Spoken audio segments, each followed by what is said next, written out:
Buenos días con todos. A continuación se presentará un debate en el cual se tratará como tema principal el conflicto armado interno, que se desarrolló en nuestro país y que duró alrededor de 20 años.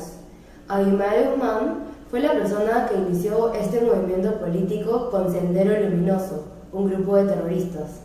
Este movimiento tuvo su origen en el departamento de Ayacucho. Lo más importante e impactante de este problema fue que las víctimas bordearon las 70.000 personas. Las opiniones que se darán serán en base a las lecturas realizadas en clase y a la obra de teatro propuesta La controversia de Valladolid. Las ideas principales de este debate serán con respecto a la medida tomada por el Estado en respuesta al conflicto armado interno. Por su parte, Francesca Calderano y Giorgia Casimiro manifestarán sus argumentos en contra. Y por otro lado, Antonella Idoia y María Esther Pachas brindarán argumentos a favor. En esta ocasión, Francesca va a tener el paso. Para comenzar quisiera aclarar que estoy en contra a lo que pasó, como acaba de decir Diana, porque me parece que las medidas que se tomaron en contra del terrorismo, en contra de las muertes, los asesinatos, fueron medidas muy extremas, especialmente para el caso que se está dando en el que ya había demasiada violencia. Gracias a esas medidas, sin una estrategia preparada, hubieron muchas violaciones de los derechos humanos, especialmente la gente que no tenía recursos para defenderse. De parte de los militares hubo un abuso del poder, especialmente haciendo maltratos especiales como violaciones, como matar a gente que no debería haber sido asesinada, acusar a gente que no había hecho nada. Aunque el caso que se dio había sido un caso de mucha extremidad, había muchas otras medidas que podían haberse tomado antes de llegar a un nivel tan crítico. Como dice la lectura presentada en clase, es cierto que la sociedad puede ser espacio de lucha y de fragmentación, pero es también el ámbito de solidaridades auténticas y concretas. Es decir, aunque sí es verdad que tengamos que confrontarnos porque una confrontación puede llevar a una solución, tenemos que tener mesura en nuestras acciones y no podemos dejarnos llevar por decisiones no premeditadas y no planeadas estratégicamente. Como un ejemplo de una de las víctimas, quisiera comentar el caso de Juan Mallea, que fue un taxista que fue acusado de la matanza de la Cantuta, injustamente. Y él nos contó que mientras estuvo detenido en la carceleta policial, reveló que fue sometido a muchos maltratos físicos de parte de los militares y luego fue acusado públicamente como un terrorista y vestido de traje de rayas por el propio presidente Alberto Fujimori. Después de una dura batalla legal, fue finalmente liberado, pero ahora tiene un estigma y un trauma por haber estado en prisión por terrorismo y ya no puede llevar una vida normal. Eso es uno de los bastantes casos que se dieron de injusticias de parte de los militares y acusaciones falsas a gente inocente. Muy bien, ahora es el turno de María Esther. Ya, de lo que tú has hablado, yo te voy a decir que el Estado debe representar una concepción política de la justicia y ser imparcial. Cuando estamos en época de guerra, el Estado simplemente piensa en la solución directa, que en sí era cortar, eliminar, sea como sea, el terrorismo. Si tú te pones a pensar y dices, ¿quién era la mayoría? ¿El grupo senderista o la población peruana que quería liberarse de esas personas? Por ejemplo, las personas que estaban en la sierra, en la selva, muchas veces fueron sometidas a cambiar su ideología, pero siendo obligadas, no porque ellos querían en sí hacer eso. Y entonces lo que Fujimori pensó fue ser imparcial, no pensar en que en ese lugar, por ejemplo, puede haber una persona inocente, pero es una, ¿entiendes? Y en ese lugar han podido haber como 20 senderistas intentando atacar un lugar. Y entonces el Estado mismo tiene que llevar a los militares y ir contra ellos para poderlo neutral y que sea más rápido y eficaz, y así más gente inocente sufra. Pero también se dio el caso de que en vez de que hayan 20 senderistas y un inocente, hayan todos inocentes, ningún senderista, igual los mataron a todos. Y no solo eso, también fueron abusados y violados por los militares. Pero en la guerra siempre va a ser así, siempre uno va a tener que sacrificarse, pero si tú te pones a pensar, ¿qué pasó? En sí, vencimos el terrorismo.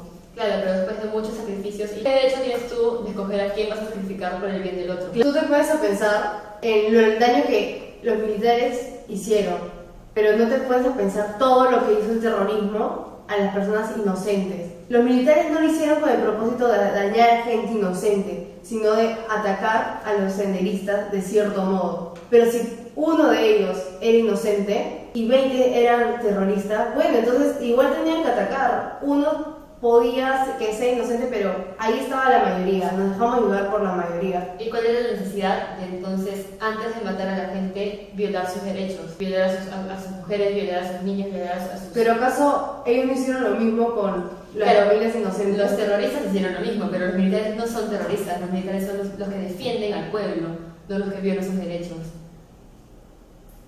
También en eso estamos hablando de un cierto número de personas, no es que todos los militares atentaron contra los derechos de los senderistas. Claro, pero hubo un gran porcentaje que sí.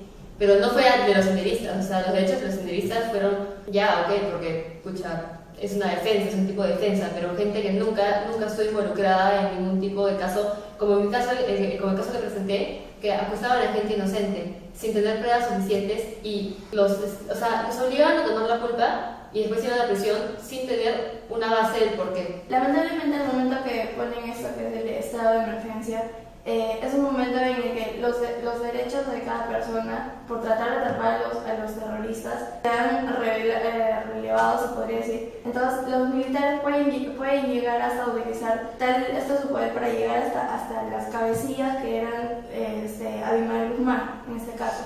Donde tú me dices que deberíamos de salvar a los individuos que no eran culpables y nada por el estilo. Lamentablemente cuando tú tenías que ir donde están los terroristas se encontraban en unos puntos específicos y la gente que tú me dices que es inocente muchas veces también se había ido por ese lado. Claro, como ustedes habían dicho, porque se habían olvidado. Quién sabe si el Estado hubiera tomado acción desde un principio, no hubiera llegado a ese punto. Fue un tema de mala planificación desde un principio.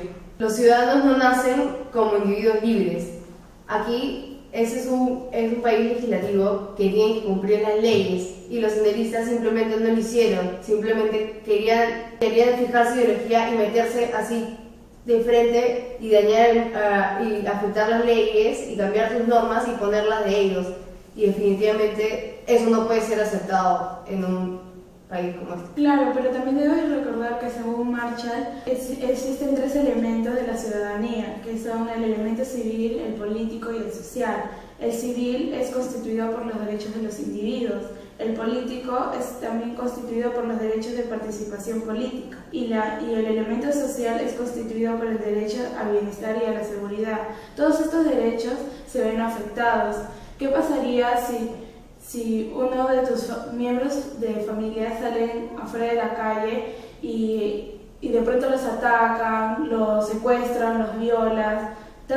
Tantos casos se han habido de personas inocentes, como es el caso de Magdalena Montesa, que fue una estudiante que era su primera vez que se iba a matricular en una universidad y tan solo por verla que estaba en la puerta de la Universidad Enrique Guzmán y Valle, la secuestraron, la llevaron a una base militar y le formularon muchas preguntas acerca de si conocía a los terroristas, dónde se localizaban, pero ella no tenía idea de nada y muchas veces la torturaban y hasta la violaron. Y a causa de eso estuvo embarazada y tiene una hija. Y entonces, ¿cómo podemos decir de que eso está bien, de que eso es lo correcto con tal de salvar el bienestar de la ciudadanía? ¿Y tú qué crees que era el correcto en ese momento, entiendes? Yo creo que ha debido de haber... O sea, tú te vas a maneras. poner a pensar un montón de tiempo mientras gente inocente por cantidad le está haciendo daño. Pero te recuerdo, como es el caso de Abimael Guzmán, que no se disparó ni una sola bala y estuvieron en días y meses de seguimiento de Abimael Guzmán para localizarlo y no se disparó ni una sola bala, no hubieron inocentes que murieron en ese momento. Porque hubo una estrategia, hubo una planificación prepensada que fue muy bien elaborada, Claro. se ha dicho, lo que no sucedió con temas del manejo al terrorismo, porque la gente no se paró para pensar, porque decidieron tomar acciones inmediatas. Lo que ustedes dicen que ya tomaron acciones inmediatas porque no tenían tiempo, pero porque no se dieron el tiempo de pensar, no se dieron el tiempo de planificar, y no se dieron el tiempo de desarrollar una idea que podría funcionar, porque para ellos era inmediato. ¿Cómo se va a poner a pensar si simplemente el terrorismo día a día iba creciendo? En Exactamente por Ayacucho, eso. Junín, Lima, cada vez iban extendiendo más. Y ellos querían llegar al Estado, ¿para qué? Para tener poder. Abimael Guzmán iba a tener poder sobre el Perú. Exacto. Entonces no vamos a estar nosotros esperando hasta que lleguemos al último, porque en 5 años realmente me parece que Fujimori hizo algo que nadie podía hacerlo de la noche a la mañana. Acabó con el terrorismo definitivamente. ¿Tú te imaginas qué hubiera pasado si no hubiera sucedido lo que ha sucedido? Si tomaban el Estado. ¿Y cómo ¿Se sabías pueden tú, pensar? cómo sabías tú si hubiera, o sea, si no hubiera llegado a buscarse otra solución, otra manera? En todo caso, Pero en ese no, sí. claro, o sea, darle una medida, como que un balance, porque aunque se haya dado, que tú me dices, de 20 senderistas y un inocente, también se dio los hechos de que era un abuso del poder de parte de los militares. O sea, no solamente era ir a matar a los que ellos pensaban que eran terroristas, era ir a abusar de esas personas, a abusar de sus familias, a abusar de los que estaban cerca de ellos, por el simple hecho de casi como un acto terrorista divertirse. O sea, eso sí se dio acá, se dio en cualquier sitio cerca. O sea, hay gente que tú podrías llegar a conocer que vivió eso, que, o sea, sus padres lo vivieron, que tienen anécdotas que contar de eso, porque se dio acá, se dio en otros departamentos en más cantidad. Hubo un abuso del poder que no fue nada necesario, o sea, no fue completamente innecesario, porque aunque hayan tenido, o sea, en estado de emergencia, hayan tenido hayan tomado el poder para, digamos, cazar a los terroristas, igual fue un abuso de ese poder, porque lo usaron para, en vez de simplemente encerrar a la gente que pensaba que era culpable, abusar de los que no tenían ni idea. Entonces, ¿cómo explicas tú lo que los terroristas hacían con los inocentes que estaban viviendo en Lima, los mismos campesinos, porque también se iban en contra de ellos?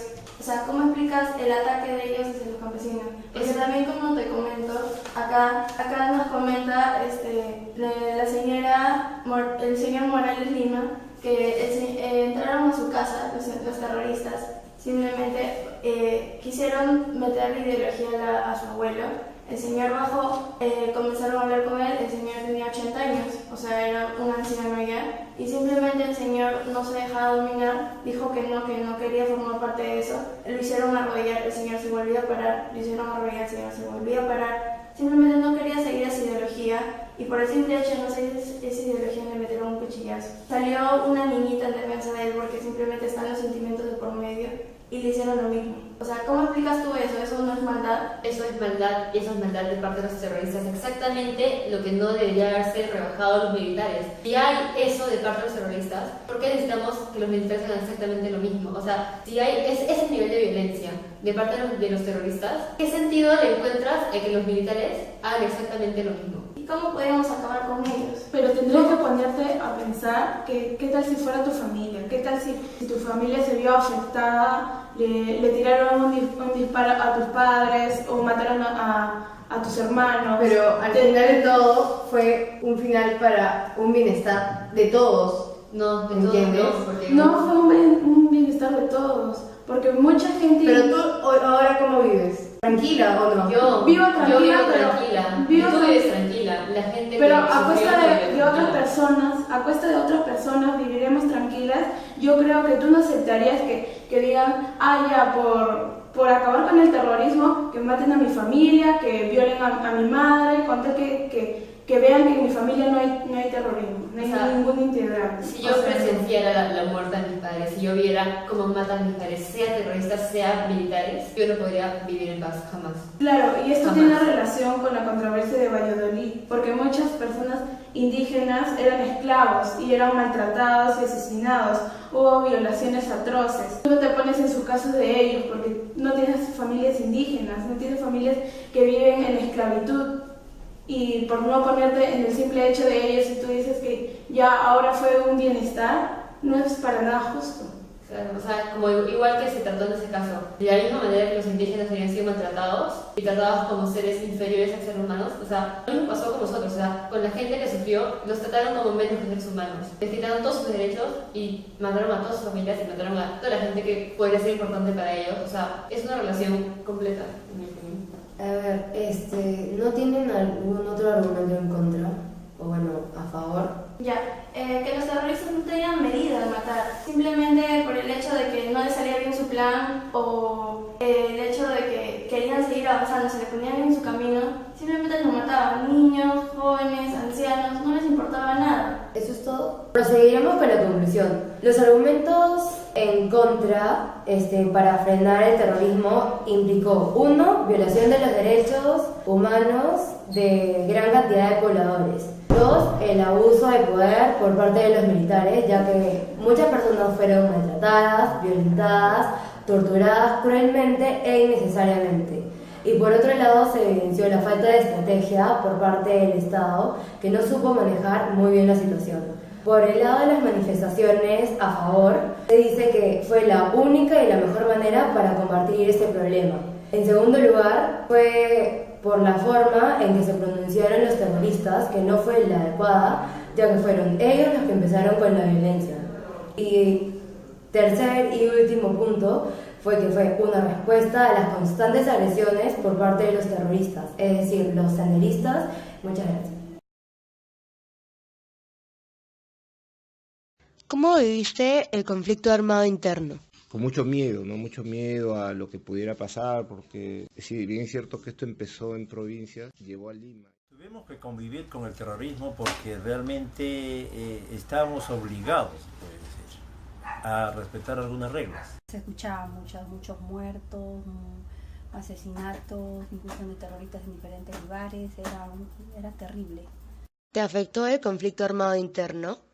Bueno, a todos nos afectó, ¿no? A la gente no vivía segura, ¿no? En esa época tú podías, como te digo, caminar y a 100 metros tú ibas a reventar un coche bomba. Todos vivíamos asustados, tanto mis padres como mis abuelas, ellas estaban asustaditas, así que nosotros no podíamos salir así a la calle, había toque de queda. O sea, máximo a las 12, antes de las 12 debíamos estar ya en la casa. ¿Cuáles crees que fueron las causas o los responsables del conflicto armado interno? Que el gobierno central se olvidaba mucho de la gente de provincia. Las causas generalmente del terrorismo son la incapacidad del gobierno de generar trabajo. Los responsables fueron, primeramente, para mí los terroristas. ¿Por qué? Porque ellos vinieron con una mentalidad acá de ser un comunismo. Ellos querían apoderarse, llegar al gobierno. ¿Qué relación guarda ese problema con la ciudadanía? Partiendo que nosotros vivimos en una democracia, creo que nadie tiene el derecho de poder querer imponer sus ideas a la fuerza, ¿no? Realmente no debió afectarse a la ciudadanía, pero indirectamente ha sido afectada. Porque la forma de reclamo de los terroristas debería ser de otra forma. La necesidad en el país siempre ha existido, pero no es la forma. ¿Alguna anécdota que nos pueda contar? Ya, una es que cuando nosotros estábamos tranquilamente viviendo una vida feliz, se podría decir, ¿no?, de familia, llega un aviso en el cual nos dicen que iba a haber una incursión terrorista en el distrito de Mazamari y en Satipo también. O sea que a las finales iban a agarrar a todos los niños, a los jóvenes, a las niñas, supuestamente decían que iban a llevárselas. ¿Sabe Dios con qué fines? Tal vez los padres, tal como me hicieron mis padres, nos sacaron de inmediato. Nos sacaron y nos enviaron así, tal como estábamos, con todo el uniforme y todo lo que teníamos en mano, nos trasladaron. Nos cambiaron nuestra vida de familia. ¿Por qué? Porque tenían que separarnos. Y así como en ese lugar pasó, pasó en otros lugares. Una de las anécdotas que yo viví en carne propia fue que yo llegué al grifo Gamarra en